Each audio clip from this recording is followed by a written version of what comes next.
नमस्कार।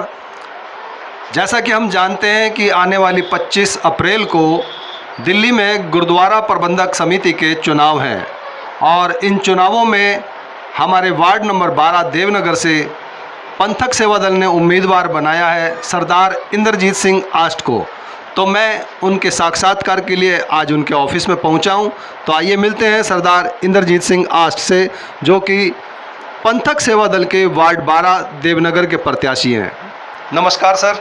वाहिगुरु जी का खालसा, वाहिगुरु जी की फतेह। सबसे पहले मैं रूप सिंह गुसाई अपनी टीम के साथ आपको बधाई देता हूं कि पंथक सेवा दल ने आपको गुरुद्वारा प्रबंधक समिति के आने वाले इस 25 अप्रैल के चुनाव में उम्मीदवार बनाया है और इनका चुनाव चिन्ह है ट्रैक्टर। तो आप हमें बताइए कि आपको ये टिकट जो दिया गया है पंथक सेवा दल की ओर से, इसके पीछे क्या उद्देश्य रहा कि आप ही को उम्मीदवार बनाया पार्टी ने इस सीट से? देखिए, मैं इंद्रजीत सिंह आष्ट वार्ड नंबर 12 से देवनगर से, क्योंकि मैं यहाँ पर काफ़ी टाइम से पिछले 20 सालों से जो है संगत की सेवा कर रहा हूँ, वो चाहे किसी भी रूप में हो। हम लोग जो हैं बराबर लंगर की सेवा करते हैं और सिलाई मशीनें और ब्लैंकेट्स और शहीदों को हमेशा हम लोग याद रखते हैं। चाहे कोई धार्मिक कार्यक्रम हो, चाहे कोई दूसरा कार्यक्रम हो, हम हमेशा बढ़ चढ़ कर हिस्सा लेते हैं। और हम इतने काम को ना ज़्यादा मानकर, बल्कि जो समाज सेवा है उसको हम जो है अपना मुख्य लक्ष्य जो है मानते हैं कि हम लोग समाज सेवा के साथ साथ जो है हमारा काम भी हम लोग करते हैं।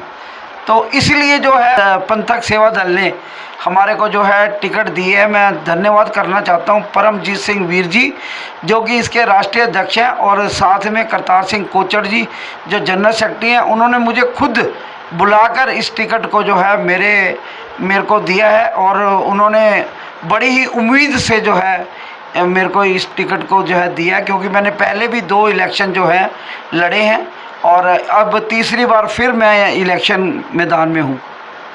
बहुत बढ़िया। जैसा कि हमें मालूम हुआ है कि आप वर्षों से इस क्षेत्र में हैं और ये आपकी ज़मीनी जड़ है ये क्षेत्र, और जीतने के आपके पूरे चांसेस हैं।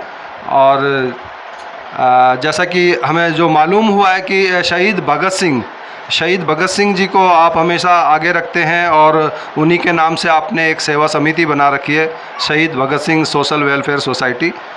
तो बड़ी खुशी की बात है। उस समिति के बारे में बताएं कि आप क्या उसके द्वारा करते हैं क्षेत्र के लिए। हम लोग जो है शहीद भगत सिंह राजगुरु सुखदेव जी का जो है शहादत दिवस और जन्म दिवस बड़ी धूमधाम से मनाते हैं, और ना कि केवल इनका ही मनाते हैं, बल्कि जितने भी हमारे शहीद हुए हैं उनका जन्मदिन मनाते हैं और फांसी के दिन मनाते हैं। और एक तरह की जनरेशन को हम लोग जगाते हैं कि देखिए, जो जिन शहीदों ने इस देश को आज़ाद कराया है, आज उनके लिए हमको कुछ करना है। और जब हम कार्यक्रम करते हैं तो हज़ारों युवा जो है उससे प्रण लेते हैं कि हम भी शहीद आजम भगत सिंह की तरह कुछ करें इस देश के ऊपर। जब भी कोई मुसीबत आती है तो शहीद भगत सिंह की तरह हज़ारों युवक जो हैं अपनी जान जो है कुर्बान करने के लिए तैयार हो जाते हैं। अभी पिछले जब देखा आपने, जब कोविड के दौरान हज़ारों सिख युवक नहीं बल्कि हिंदुओं ने भी किस प्रकार से जो है वहाँ सभी की सेवा करी, चाहे वो किसी क्षेत्र में हो, सभी की सेवा करी और हिंदुस्तान को जो है एक अच्छे मतलब ऐसे प्रकोप से बचाया जो कि बहुत भयंकर प्रकोप था कोविड का। लेकिन उसमें हम लोग जो हैं हमारे राष्ट्रीय स्तर के जो हमारे प्रधानमंत्री हैं उन्होंने भी वैक्सीन की जो वो की है, मैं हम लोगों को उनको भी बधाई देना चाहते हैं। और दिल्ली सरकार के जो मुख्यमंत्री हैं उन्होंने भी बहुत अच्छा कार्य किया और बहुत बहुत बधाई है उनको भी।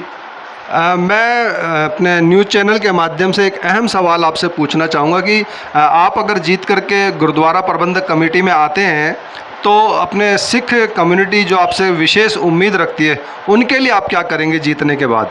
देखिए, हम लोग अगर जीत के आते हैं तो हम सबसे पहले जो हमारी विडोज़ बहनें हैं या ऐसे कोई लोग हैं जिनका जो है घर का खर्च ज़्यादा नहीं चल रहा, हम लोग उनको खुद जो है पर्चियाँ देंगे। उनको यहाँ पर आना नहीं पड़ेगा, उनके घर में ही जाके उनको राशन की जो है पर्चियाँ देंगे और कोशिश करेंगे कि जो भी हमारे इस क्षेत्र में लोग आते हैं उनको हम नौकरी दें। और जैसे भी हम लोग, जैसे किसी विधवा की लड़की है उसकी शादी में हम लोग जो है कुछ दान दें। ऐसे ऐसे कार्यक्रम जो हमारे को गुरुद्वारा, दिल्ली सिख गुरुद्वारा प्रबंधक कमेटी जो हमको कुछ देती है तो हमको आगे बांटने में क्या हर्ज है। लेकिन यहाँ तो हम लोग देख रहे हैं कि कोई आगे ही बांट के राजी नहीं है, कोई किसी के साइन करके ही राजी नहीं है। लोग 2-2 3-3 दिन लोग जाते हैं, हमारे को पर्ची दे दो, कोई देता ही नहीं है पर्ची। तो ये चीज़ है, ये गुरुद्वारे का जो संगत देती है इसको बांटने में कोई अर्ज नहीं है, इसको आराम से बांटना चाहिए, इसमें कोई वो दिक्कत नहीं होनी चाहिए। क्योंकि जो सुविधाएं जो ये तो पैसा संगत का है ना, ये संगत जो पैसा 1-1 रुपये 2-2 रुपये करके डालती है, ये सिख जो प्रबंधक कमेटी है इसको जो है लोगों तक जो जाना चाहिए। और जो लंगर जो है ये सड़कों पे नहीं लगने चाहिए।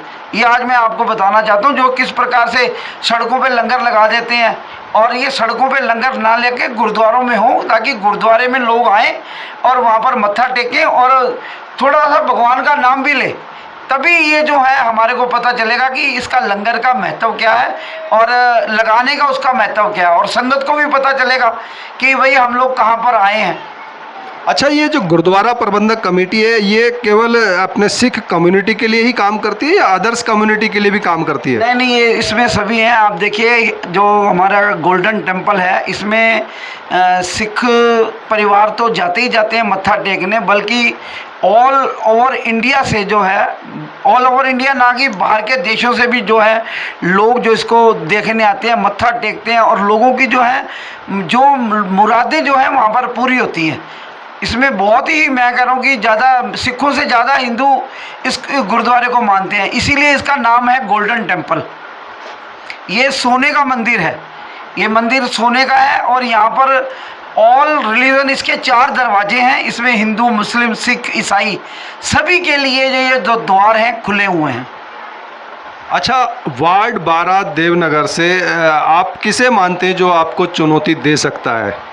मेरे लिए कोई चुनौती नहीं है जी, मैंने 2 इलेक्शन पहले भी लड़े हैं और तीसरा अब लड़ने जा रहा हूँ, और पंथक सेवा दल से उम्मीदवार हूँ। और ट्रैक्टर निशान है, आपको पता है ट्रैक्टर तो वैसे ही आज पूरी मीडिया में अगर छाया हुआ है, और दिल्ली में आपने ट्रैक्टरों का कमाल देखा था जब वो ट्रैक्टर आए थे यहाँ पर। और ट्रैक्टर लोग जो हैं भूलते नहीं हैं, क्योंकि जो ट्रैक्टर ऐसा एक चीज़ है जो खेत को जोतता है और उसके बाद में जो है वहाँ से अनाज जो है उत्पन्न होता है। तो सबसे पहले तो हम लोगों ने ट्रैक्टर को देखना है ना, कि पहला निशान तो हमने चुनाव चिन्ह जो ट्रैक्टर है उसी पे मोहर लगानी है। इसके बाद में सारी चीज़ें हैं, इसके बाद में सारी चीज़ें हैं। पहला हमारा निशान है ट्रैक्टर। और मैं आपके चैनल के माध्यम से ये अपील करूँगा कि आप लोग जिसके साथ मर्जी रहें, लेकिन आपने निशान जो है, ये चुनाव जो निशान है ये ट्रैक्टर है, और ट्रैक्टर पे ही निशान लगाना है। और मुझे पूरा विश्वास है देवनगर की संगत के ऊपर कि चाहे ये कहीं भी जाएं, मीटिंग में किसी के साथ भी रहें, लेकिन 25 तारीख को जब वोट डालेंगे तो सिर्फ ट्रैक्टर पे ही लोग वोट डालेंगे। जी हाँ, किसान आंदोलन में ट्रैक्टर रैली जो पूरे भारत में ही नहीं बल्कि दुनिया भर में छाई रही, तो वही ट्रैक्टर निशान सरदार इंद्रजीत सिंह आष्ट का है। और इसी के साथ मैं रूप सिंह गोसाई यूट्यूब चैनल ANC इंडिया के लिए कैमरामैन व्यास कुशवाहा के साथ। वाहिगुरु जी का खालसा, वाहिगुरु जी की फतेह। बोले सो निहाल, सत श्री अकाल, बोले सो निहाल, सत श्री अकाल, वाहिगुरु जी का खालसा, वाहिगुरु जी की फतेह।